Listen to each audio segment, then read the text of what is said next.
সকাল বন্ধুরা, তোমরা সবাই কেমন আছো? আশা করছি ভগবানের কৃপায় তোমরা সবাই ভালো আছো আর আমিও খুব ভালো আছি। রাখি বুবাই চ্যানেলে তোমাদের অনেক স্বাগত। তোমরা যারা প্রথম দেখছো আমার ভিডিওটা, অবশ্যই চ্যানেলটা সাবস্ক্রাইব করে আমার পাশে থেকো। আর যারা তো আমার রোজই ভিডিও দেখো, তারা অবশ্যই প্রথমে লাইক করে পুরো ভিডিওটা দেখো। কেউ স্কিপ করে দেখো না প্লিজ, পুরো ভিডিওটা দেখো। আশা করছি তোমাদের ভালো লাগবে আজকের ভিডিওটা। সকালবেলা আমার যেগুলো কাজ থাকে সেইগুলোই কাজ করে নিচ্ছিলাম। আর এই যে মন্দিরে না পুজো অনুষ্ঠান প্রচুর হচ্ছিল, সেই জন্য না প্রচুর সাউন্ড আসছিল, সেই জন্য আমি আর সাউন্ড আর ভয়েসও আজকে দিতে পারছিলাম না একদমই। তো আজকে ভাবছি একটু পরোটা করব, সেই জন্য পরোটার জন্য আমি আজ ময়দাই মাখালাম, মাখিয়ে আর ডিশটা চাপা দিয়ে রেখে দিলাম কিছুক্ষণের জন্য।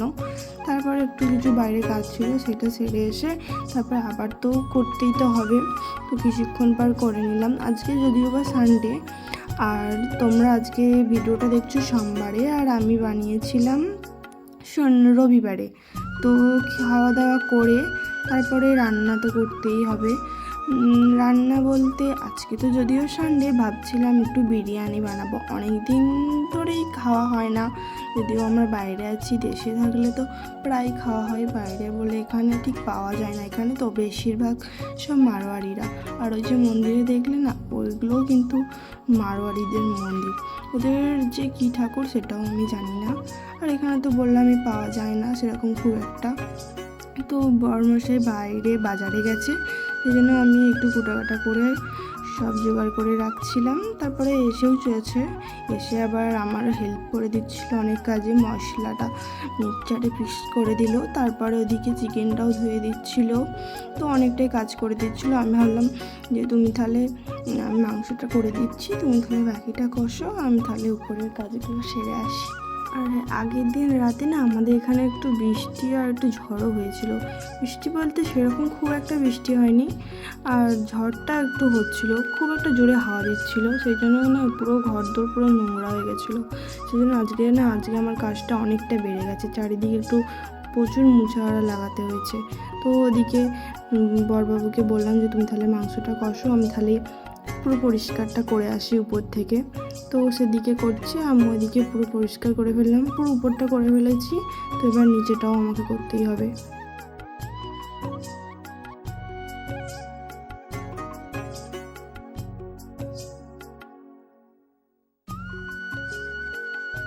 তারপরে মুছে না বাইরেটা তো আমি বেরোই না সেরকম, আর বাইরেটা না প্রচুর আছে নোংরা হয়েছিল, তো বাইরেটাও একটু ঝাড় দিয়ে দিলাম।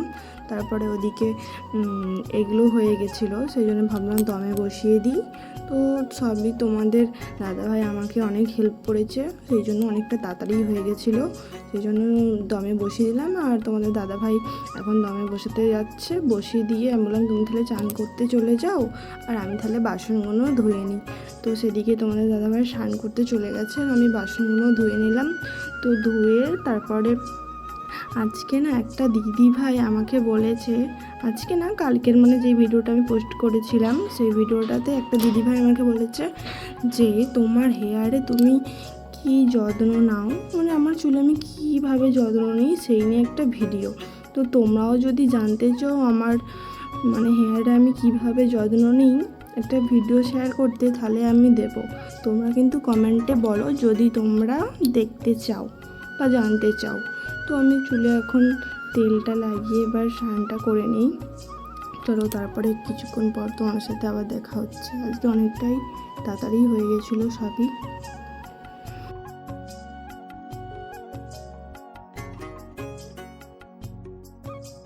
তো আগের ভিডিওতেও দেখেছো স্নানটা করে আগে ঠাকুরকে তো খেতে দিয়ে দিলাম। তো খেতে দিতে এসেছি, খেতেটা দিয়ে দিই, এবার তোমাদের সাথে আবার কথা বলবো।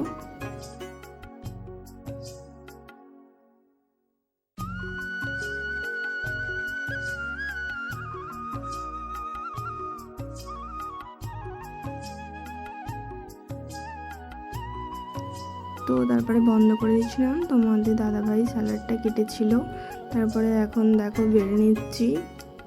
তো তো ঠাকুরটা পুজো দিয়ে তারপরে খেতে চলে এসেছিলাম। তো কিছুক্ষণ একটু ফোনও ঘাঁটছিলাম, তোমাদের অনেককে সাপোর্ট করারও দরকার, করে তারপরে না খাওয়া দাওয়া করে কিছুক্ষণের জন্য ঘুমিয়ে পড়েছিলাম। তারপরে ঘুম থেকে উঠে, আজকে যদিও বা সানডে হলেই তো আমরা ঘুরতে যাই। তারপরে জামাটা একটু না সেলাই করতে বাকি ছিল, তো কিছুদিন আগে কিনেছিলাম, সেই জন্য একটু করে নিলাম। আর কোথাও গেলে কি বলো তো, কীভাবে চুল বাঁধবো, কি ডিজাইন করব, কিভাবে মানে গুছিয়ে বাঁধবো না ঠিক করতে পারি না। তোমাদের কি এরকম হয়? বড় চুল হলে না এই একটা সমস্যা, কোথায় গেলে কিভাবে আঁচড়াবো বা কীভাবে বাঁধবো ভীষণ। দেখো পুরো রেডি হয়ে গেছি, আর এই যে এদিকে আসো না, তোমাদের দাদা ভাইও রেডি হয়ে গেছে। আমাদেরকে কেমন লাগছে অবশ্যই বলো। এখন আমরা যাচ্ছি ঘুরতে, চলো কোথায় যাচ্ছি, হাই দেখো কোথায় যাচ্ছি সেটাই তোমাদেরকে দেখাবো, চলো। চাবি দিচ্ছে, চলো রাস্তায় গিয়ে কথা হবে, চলো এসো। ওইদিকে চাবি দিচ্ছে, তোমাদের দাদা ভাই আসছে, আমিও এগোচ্ছি, তো চলো এবার সেখানে গিয়ে কথা হচ্ছে। তো বেশিক্ষণের নয়, একটুখানি রাস্তা, তো চল। রাস্তায় তো বেরিয়েই পড়েছি, আর তোমাদের দাদা ভাই ভিডিও করে দিচ্ছিল, আমি একটু এগোচ্ছিলাম তো দেখিনি ভিডিওটা। আমরা পার্কে ঘুরতে চলে এসেছি, আর দেখো এখনো কত পরিমাণে রোদ। এখন বাজে কটা, এখন বাজে দেখো, তোমরা তো বুঝতে পারবে না, 6:38। এখন বাজে 6:38, তাও কত রোদ আর ভীষণ না গরম আজকে, দেখো পুরো ঘেমে কি অবস্থা।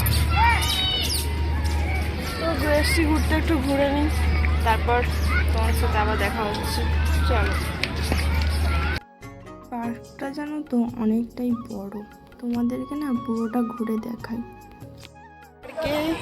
তারপরে দেখো অন্ধকার হয়ে গেছে, এবার আমরা বাড়ি চলে যাব। একটু লাইভ করছিলাম বসে, তোমরা তো বাড়ি চলে যাবো। দেখো অন্ধকার হয়ে গেছে পুরো, এখনো কত লোক, রাস্তাঘাট পুরোই অন্ধকার হয়ে গেছে। চলো তাড়াতাড়ি বাড়ি চলে যাই। সে বাড়ি এলাম, বাইরে তো পুরো অন্ধকারই হয়ে গেছিলো, ইচ্ছা করেই আমি দেরি করেছিলাম, ভীষণ গরম আর এসে কী করবো বলো, হয়েছে। চলো আগে জল ভেঙে গেছে, পাখাটা যাবে। আর আসার সময় যে তোমার দাদা ভাই আইসক্রিম খাইল, আমি বলেছি এই চট্টপাড় আইসক্রিমটাই না আমার খুব ভালো লাগে, এই জন্য এই আইসক্রিমই কিনেছি। চলো, যা গরম লাগছে আর পুরো খুব ঘেমে গেছি, আগে ফ্রেশ হয়ে নিই, তারপর তোমাদের সাথে আবার কথা হচ্ছে। তো কোথাও ঘুরতে গেলে না ঘর দরের পুরো অবস্থা পুরো খারাপ হয়ে যায়। তো ঘুরতে গেছিলাম বলে না বিকালবেলা ঘর দরটাও গোছানো হয়নি, তো এখন এসে জামা কাপড়টা আগে গুছিয়ে নিচ্ছি, তারপরে যা করার করব। তো রান্না বান্নাও সেরকম কিছু করবো না, তো সে মানে দুপুরে তো বিরিয়ানি বানিয়েছিলাম দেখলে, তো তাকেই আছে তাকেই খেয়ে নেবো, আজকে আর কিছু সেরকম কিছু করবো না। তো চলো, আর আমি না প্রথম ভিডিও বানাচ্ছি তো, আর আমার কথা বলতে বা কথাগুলো ঠিকভাবে না আমি মানিয়ে গুছিয়ে বলতে পারছি না, তো তোমরা একটু মানিয়ে নিও। আর প্রথম তো বানাচ্ছি বলো, তো একটু মানিয়ে নিও। তোমাদের সাথে গল্প করতে করতে আমার অনেকটা কাজও এগিয়ে গেল, তো পুরো আমি ঘরদোর গুছানো হয়ে গেল, ওদিকে টেবিলটাও গুছানো হয়ে গেল। তো আইসক্রিমটা তো নিয়ে এসেছিলাম দেখলে, আইসক্রিমটা না আর খাওয়া হয়েছিল না, সেজন্য গলে গেছিলো, আর এসেই তো সেজন্য ফ্রিজে রেখে দিয়েছিলাম। তো তারপর এখন বার করিয়ে খাচ্ছি। তো আমরাও আইসক্রিমটা খেতে থাকি, তোমরাও আমাদের ভিডিওটা অবশ্যই লাইক করে পাশে থেকো। আজকের ভিডিওটা এখানে শেষ করছি, আশা করছি তোমাদের ভালো লেগেছে, আর অবশ্যই চ্যানেলটা সাবস্ক্রাইব করে আমাদের পাশে থেকেও। দেখা হচ্ছে পরে।